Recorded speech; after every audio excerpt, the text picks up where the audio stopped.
ఇక్కడికి వస్తున్నప్పుడు నేను చూసిన ముఖ్యమంత్రి రేవంత్ రెడ్డి కొడంగల్లో మొన్న ఏదైతే గిరిజన రైతులను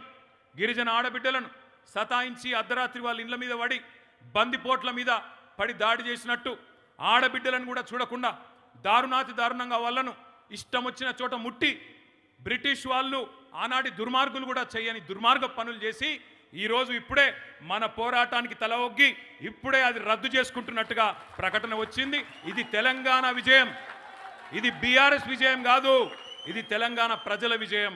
ఆ గిరిజన బిడ్డల విజయం, అక్కడ ఉండే మా దళిత బిడ్డల విజయం, అక్కడ ఉండే బీసీ బిడ్డల విజయం, ఆ చిన్న సన్నకారు రైతుల విజయం, మన విజయం కాదు. ఇంకొక రూపంలో వస్తాడు, ఫార్మా కోసం కాదు, ఇంకొక రూపంలో నీ భూమి గుంజుకుంటాను వస్తాడు. నేను కొడంగల్లోకే కాదు రాష్ట్రంలో ఉండే ప్రతి బిడ్డకు చెప్తా ఉన్నా, ఈ రియల్ ఎస్టేట్ బేహారికి, ఈ రియల్ ఎస్టేట్ బ్రోకర్కు ఆయనకు భూములు గుంజుకోవడం, భూముల చుట్టూ వ్యాపారం చేయడం తప్ప